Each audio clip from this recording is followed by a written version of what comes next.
95 years ago, on the 5th of May in 1930, Hull-born Amy Johnson took off on an adventure which would see her become the first woman to fly solo from England to Australia. Wowzers. She really was an inspirational woman, not only in the industry of aviation, but all around the world. Now, there's a show coming to Hull telling Amy's story. I am joined now by Jenny Lockyer, the writer and performer. I believe it's a one-woman show. Amy Johnson, Last Flight Out. Good morning. Hello. Hi, Jenny. This is so exciting. I mean, for me, I think so. I'm a Hull girl, so I know all about Amy. Her statue is standing proud in Hull City Centre. There's a beautiful display of lots of things of her life, her legacy at the Subi Hall in Bridlington. But do you think that more needs to be known about her outside of our region? Do you find that she's not kind of as well known as she should be? Absolutely. This is partly why I'm doing this show, because you come out of Hull and you come out of the north, basically, and people's awareness of Amy has certainly dwindled since her international stardom when she was alive and flying and making her record-breaking flying attempts. Her story is so relevant, so exciting today, 95 years on, and now I'm on this national tour and it is so exciting, and I'm very happy to be bringing it to Hull, Amy's hometown. So yes, 20th of May, I'm coming. But I mean, you've kind of explained a little bit, it's just getting sort of the awareness of Amy's story, her life, her legacy. But what made you, over anyone else, what made you want to do a story all about Amy Johnson? I think out of everybody that I have found out about, I found out about Amy when I visited Croydon Airport. And when I found out that, yes, she flew from England to Australia, she was the first woman to do that solo. It wasn't just what she did, and also not just that, but all the other things in her life. She was the first British woman to qualify as a ground engineer. It wasn't just what she was doing, but it's how she did it. Because that was fascinating to me at a time, because she wanted to pursue a commercial flying career at a time when women simply did not do that. It was not seen for women to be pursuing ground engineering, aviation. Rich women were flying, and Amy came from a very modest background. Her dad was a successful businessman, but she was not of the upper classes. Amy had to work really hard to find investment and persuade people to invest in her of their time and money. And she believed in herself to the point where she inspired other people to believe in her too. And that is a special thing. And that's why I wanted to write the show. And as I found out more about Amy, I discovered that on her journey to Australia, she talked to her plane, Jason. And she refers to him as a dear, dear friend. And I thought, not only does this plane have to be in this show as a character, that this plane has to tell the story. So in this show, I am Jason, alongside lots of other characters. And of course, I play Amy. But the story is told through the eyes of Jason, who I believe Amy imparted so much to on her trip. He would have known her inside out. And he tells the story through Amy's eyes. And because he's a plane, he's not a real character. So Amy is part of Jason. Jason is part of Amy. And in the show, to me, I wrote him to represent Amy's aspirational heart. This show has got its heart on its sleeve, and Jason tells Amy's story as I found out about it, as I was inspired by it when I was reading, because she faced so many challenges, not just necessarily prejudices, that's a hard word to say at the time, but challenges, personal challenges in her life, things she was experiencing at home with her family, and then, trying to find investment and all of that. And then also all the physical challenge of actually flying an open cockpit biplane 11,000 miles across the world through some of the most inhospitable environments where things are literally being thrown at you through sandstorms and monsoons, crashing. There are so many points in Amy's life before she even started flying where she could have given up, and she didn't.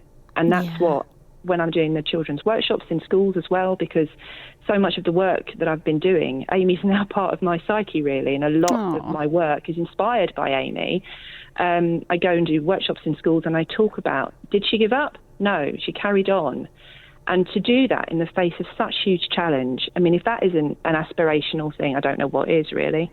I know, beautifully said. I mean, what an inspiration. And she just, never, ever gave up. I remember reading one of the things, I think it's in Sowerby Hall, but basically she'd run out of fuel at one point and she was asking people to sort of help her out, and they purposefully didn't, because they didn't want her to succeed, because they were, you're a woman, you shouldn't be doing this.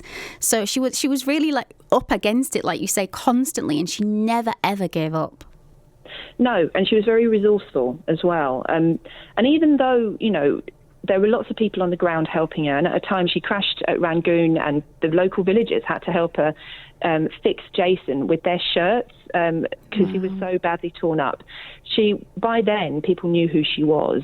On the way to Australia, she broke Bert Hinkler's record to India, and she'd set out to break his record to Australia. When she didn't, to her that was a failure, but she realised, and by default, she would become the first woman to fly solo from England to Australia, and that was huge. But people fell in love with Amy, not just through sort of all the things that happened before, but when you're up in the air, all the financial investment in the world, all of the friends on the ground, they can't help you. And Amy kind of epitomised sort of relying on yourself. It was skill and courage and tenacity that got her through.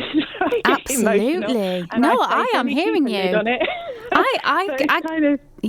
It's an emotional thing, and like you say, we need to celebrate. I mean, what a human being, but what a woman as well. What's the reaction been like so far from the audiences that have seen the show? It has been. I'm not going to say it's been terrible because I'm live on air on BBC Radio. However, I can absolutely genuinely say people love this show, and they love the show because of the story, but they also love the show because afterwards they are inspired, not just by Amy's story, but by the fact that they could do something too.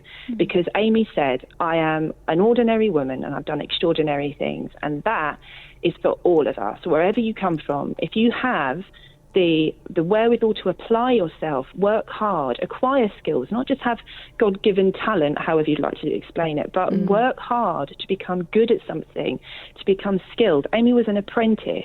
To have the pride in your work, that will inspire others to invest in you, because that's the golden ingredient.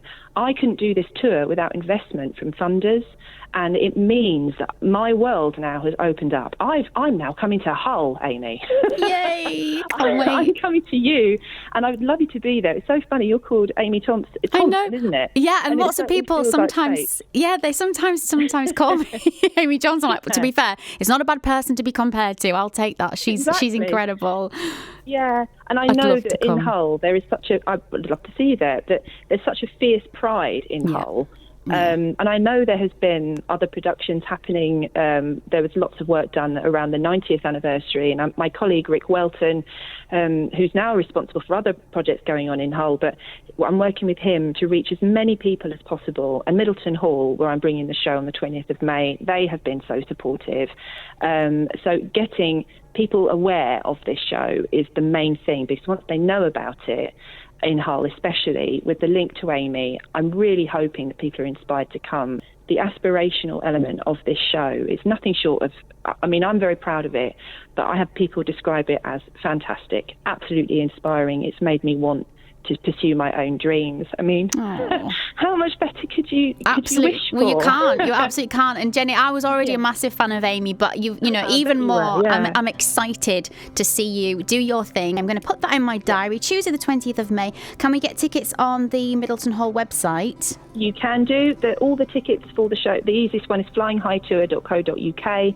That will take you to the ticket link, but also lots of information about why I'm doing this show. So that will give people a general idea. There's a morning and evening performance, as well as an afternoon talk by my colleague, adventure pilot Amanda Harrison, who attempted to fly her own long-distance flight attempt inspired by Amy. Wow. And she'll be doing an afternoon talk, and that's free if you buy a ticket to the show. So there's no reason not to come out of your house on the 20th of May. Amazing. Jenny, going on. You're a joy to talk to, and I'm really looking forward to coming to see you do your thing on Tuesday the 20th of May. Yeah. Thank you. Thank you so much for having me, Amy. No problem. Bye. Jenny Lockyer, the writer and performer of Amy Johnson, Last Flight Out. A reminder the show comes to Hull's Middleton Hall, home to Amy, of course, Tuesday the 20th of May.